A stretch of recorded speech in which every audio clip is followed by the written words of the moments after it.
Assalamualaikum warahmatullahi wabarakatuh. Perkenalkan, nama saya Rizky Akbar, NPM 18310185P. Di sini saya akan menjelaskan tentang apa sih itu osteoartritis dari etiologi, patofisiologi, epidemiologi, serta edukasi sampai pencegahan. Nah, sekarang untuk pertamanya, apa sih itu osteoartritis itu? Jadi, osteoartritis adalah penjelasannya merupakan penyakit sendi degeneratif di mana keseluruhan struktur dari sendi mengalami perubahan patologis, ditandai dengan kerusakan tulang, rawan atau kartilago hyaline sendi, timbulnya peradangan, dan melemahnya otot-otot yang menghubungkan sendi. Nah, sekarang di sini saya akan menjelaskan tentang etiologi, patofisiologi maupun epidemiologinya. Jadi dari etiologi sendirinya, osteoartritis ini yang dianggap memegang peranan penting dalam perjalanan penyakit, di mana adalah stres harian yang dialami oleh sendi, terutama pada sendi yang memikul beban berat. Kebanyakan riset mempercayai bahwa gangguan degeneratif pada osteoartritis diawali secara primer oleh beban yang terlalu berat pada sendi sehat atau beban yang normal pada sendi yang sudah terganggu terlebih dulu. Nah, adanya gaya dari luar akan mempercepat efek katabolik kondrosit dan merusak matriks kartilago lebih jauh lagi.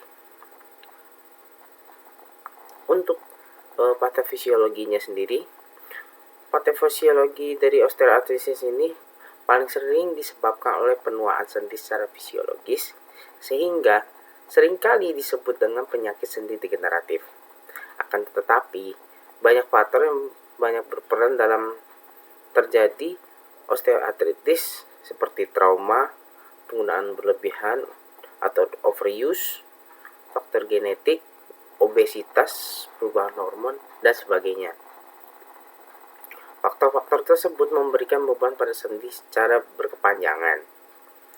Jadi, sehingga menyebabkan terganggunya homeostatis dari sintesis degenerasi sendi dan perubahan morfologi berupa kerusakan tulang rawan, pembentukan osteofit, sklerosis subkondral, dan kisah tulang subkondral. Nah, lanjut ke epidemiologi. Jadi untuk di prevalensi osteoartritis di Indonesia ini tidak terdata dengan jelas.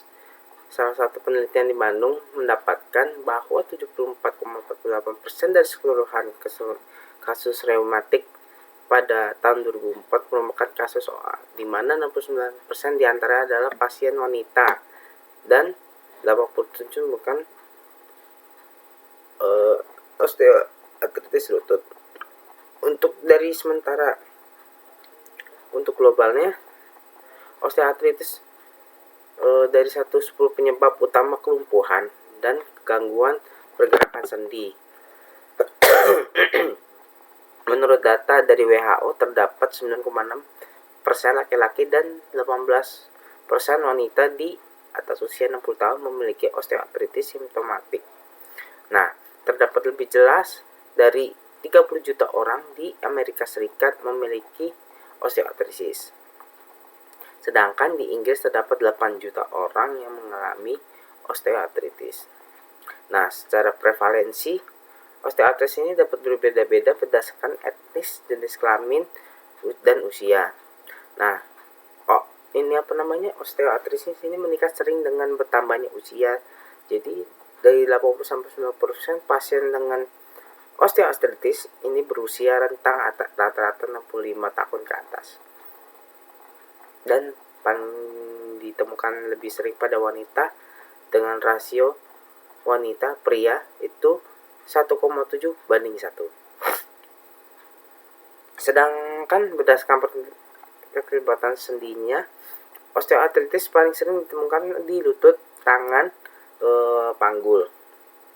Jadi menurut studi kohort Framingham, prevalensi osteoartritis simptomatik pada tangan, lutut, panggul adalah 6,8%, 4,9%, dan 4,3%.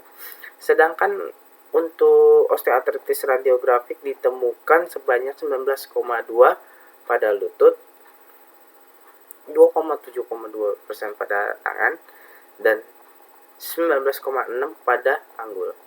Di mana angka ini berbeda dengan studi Johnson County Osteoarthritis Project atau JCOP, di mana prevalensi osteoartritis simptomatik ditemukan sebanyak 16,7% di lutut dan 9% di panggul. Sedangkan di Cina, osteoartritis paling sering ditemukan terjadi pada sendi lutut. Nah, untuk selanjutnya, edukasi penatasan dan pencegahan. Nah, di sini untuk penata laksanaan sendiri antara lain perlu adanya pendidikan kesehatan mengenai hal berikut. Jadi pertama seperti aktivitas yang menurunkan keluhan berulang di sendi. Yang kedua, upaya dalam penurunan berat badan. Nah, yang kedua, terapi fisik.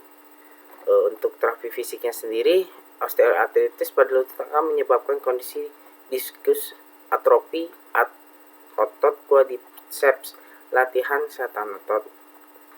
Nah, yang ketiga, kompresi air hangat atau dingin untuk mengurangi nyeri. Nah, yang terakhir, terapi obat simptomatik.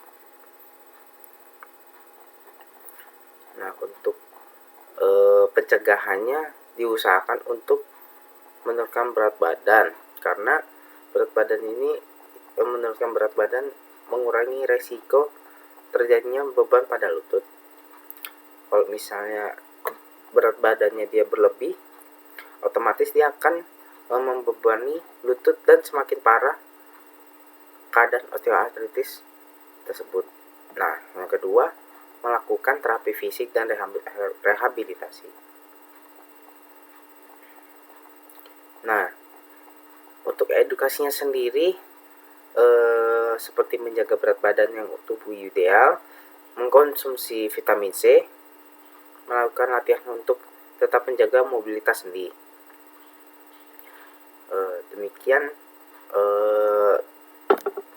Demikian penjelasan tentang osteoartritis. Apabila ada kekurangan kata-kata atau kesalahan kata-kata, mohon maaf sebesar-besarnya. Wassalamualaikum warahmatullahi wabarakatuh.